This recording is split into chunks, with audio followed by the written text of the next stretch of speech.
Donc, depuis le début de l'année, on a vu ce que c'était que l'accommodation. D'accord? On a vu ce que c'était qu'en fait de voir net.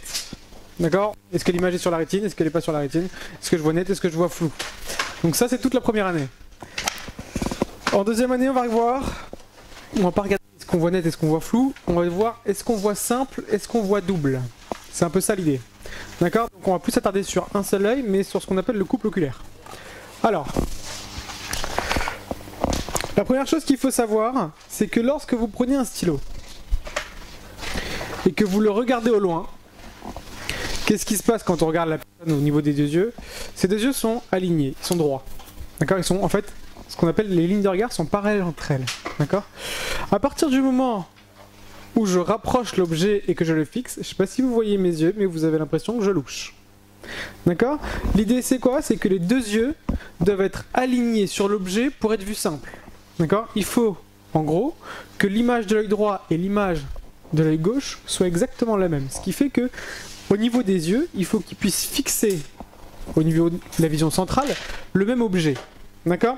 Donc, le but du jeu, chez nous, en tout cas en deuxième année, en début de deuxième année, c'est de savoir quelle est la valeur de l'orientation, en gros, du mouvement de l'œil. D'accord? On va mesurer ça. Larry, venir à l'heure. Prenez un cours.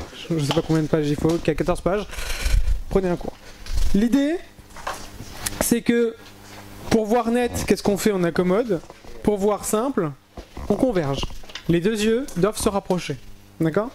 Alors, je vous montre rapidement un schéma. Alors, moi, mon tableau, il est à l'horizontale, donc tous mes schémas, je vais les faire à l'horizontale. Si vous voulez les faire à la verticale, vous pouvez. D'accord? Tout le monde a déjà fait une deuxième année, tout le monde voit à peu près de quoi je parle. D'accord? L'idée, c'est quoi? C'est qu'on va avoir deux yeux.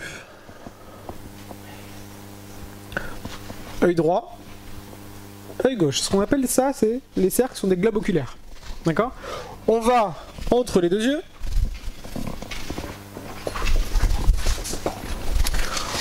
poser un objet. M. D'accord? L'idée, c'est que cet objet va émettre des rayons. Alors, un objet émet des rayons dans tous les sens, hein, toutes les directions. L'idée, c'est il va envoyer un rayon vers l'œil gauche et un rayon vers l'œil droit. D'accord? Donc, ça, c'est ce qu'on appelle, juste, j'ai oublié de le préciser, la vue de dessus. C'est-à-dire que, en fait, c'est comme si que moi je baissais la tête et vous regardiez ce qui se passe au-dessus de ma tête. Mes deux yeux, vous en avez un à droite et un à gauche, d'accord? Donc en gros, droite et gauche. Ça va pour tout le monde? L'idée, c'est que les yeux ont ce qu'on appelle le centre du globe oculaire, donc le centre de rotation en réalité, donc en gros le centre du cercle, qu'on va appeler ici donc Q'. D'accord? Vous l'appelez toujours Q', c'est comme ça. Je vous dirai pourquoi après. Qu'est-ce qui va se passer? Ici, il va y avoir ce qu'on appelle K'. En gros, le plan des deux yeux. Ça va pour tout le monde? Mais fait en fait sur la ligne de base. Ça va pour tout le monde? Nous, ce qu'on va vouloir voir, c'est quoi? Il y a un rayon qui émet de la lumière et qui va passer, et ce rayon va passer par le centre du globe oculaire. Et pour que je puisse le voir bien, qu'est-ce que je vais faire? Mon œil va tourner. D'accord? Donc il va y avoir une rotation. Il va y avoir ce qu'on appelle donc une rotation et la cornée va être comme ça. On va voir ce qu'on appelle le sommet cornéen ici. D'accord? Ça va pour tout le monde? Pareil pour l'autre. Lui, il va tourner pour pouvoir aligner son regard directement sur l'objet. Ça va pour tout le monde? Alors ça c'est des rayons. Hein. Donc tout ce qui est rayon, automatiquement il y a des flèches. Alors, comme repère, vous allez devoir faire des parallèles à la ligne centrale. Et vous allez voir pourquoi. Donc vous allez faire des parallèles passant par Q'. Ça va pour tout le monde? L'idée, c'est de savoir, regardez bien, de combien mon œil a tourné. D'accord? Mais dans les deux. D'accord? Tout le monde voit ça?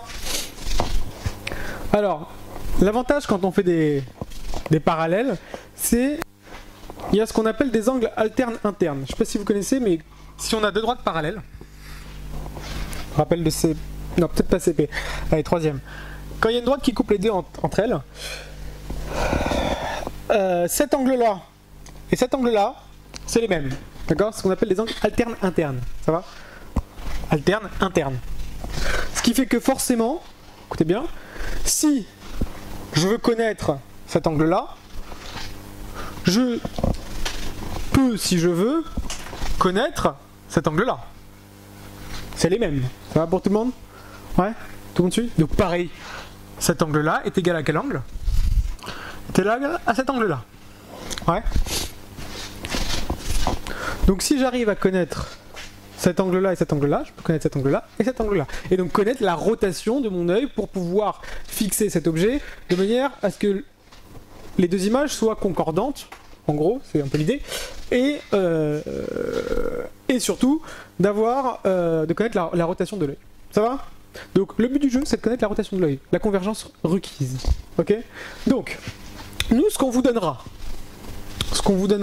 en règle générale, c'est la position de l'objet. D'accord?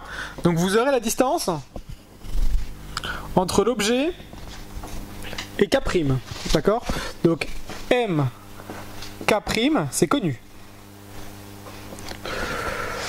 Ensuite, on vous donnera aussi ce qu'on appelle... Alors, c'est pas l'écart pupillaire.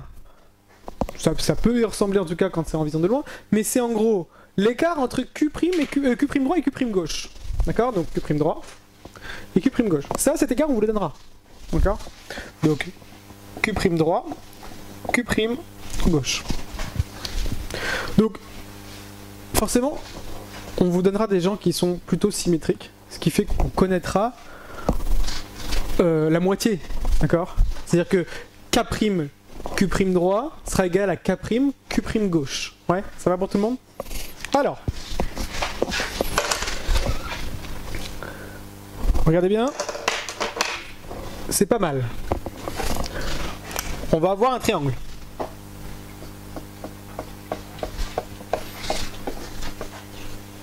Tout le monde voit le triangle? Pas très compliqué. Parfait. Je vais appeler cet angle oméga. Alors, comment j'appelle oméga ou oméga prime? Je me rappelle plus. Oméga prime, je crois. Lorsque le sujet n'est pas compensé... Ouf, je l'ai même pas mis. Vous savez quoi? Je vais l'appeler oméga prime, ça vous dérange pas? Ouais, parce que ça s'appuie sur Q'. Oméga prime droite et oméga prime gauche. Mais forcément, oméga prime droite et oméga prime gauche, là ils sont égaux, on est d'accord hein? Ça va pour tout le monde? Tout le monde le voit que c'est égaux? Donc si j'arrive à connaître l'un, je connais l'autre, forcément. Ouais. Alors, regardez bien, c'est très sympathique.